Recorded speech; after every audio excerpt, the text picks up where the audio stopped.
রাতের অন্ধকারে নন্দাকে মারতেই বিজিত এলো কুসুমপুরে। হ্যাঁ বন্ধুরা, কারণ বিজিত জানে যে নন্দা যদি মুখ খুলে তাহলে সত্যিটা সবার সামনে চলে আসবে।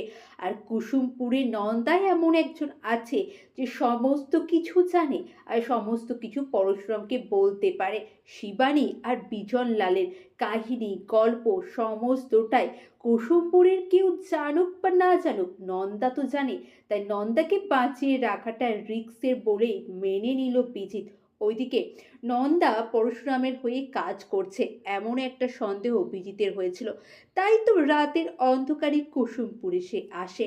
কুসুমপুরে আসে মারার জন্য নন্দাকে। নন্দা তখন নিজের ঘরে ঘুমাচ্ছিল।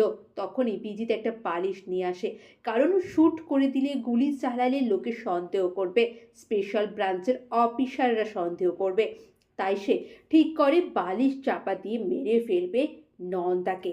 ওইদিকে পরশুরাম নন্দা দেবীকে আগেই বলে দিয়েছিল যে আপনি একটু সাবধানে থাকবেন, আমি আপনার খেয়াল রাখবো, আমার পুরো টিম রাখবে, কিন্তু তাও আমি আপনাকে বলছি আপনার প্রাণ সংশয় হতেই পারে। ওইদিকে নিজের লক্ষ্যে স্থির এবং অটুট পরশুরাম। সে জানে কিভাবে তার বোনকে বিচার দিতে হবে, তার বোনের আত্মাকে শান্তি করতে হবে। তাই তো নিজের বোনের অস্থি সে রেখে দেয়, গঙ্গায় বিসর্জন করে না।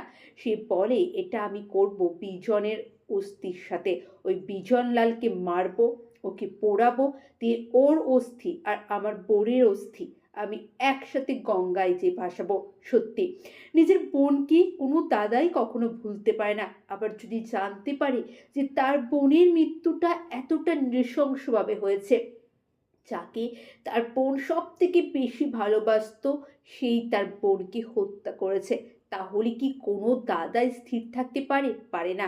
সত্যি কোনো একটা সিরিয়ালের মধ্য দিয়ে কত ভালো মেসেজও সমাজে দেওয়া হয়, শুধু আমাদেরকে গ্রহণ করতে শিখতে হবে। তাই তো পরশুরাম সিরিয়ালটি সব দিক থেকে একটি পারফেক্ট সিরিয়াল, ফ্যামিলি সব কিছু দিক থেকে।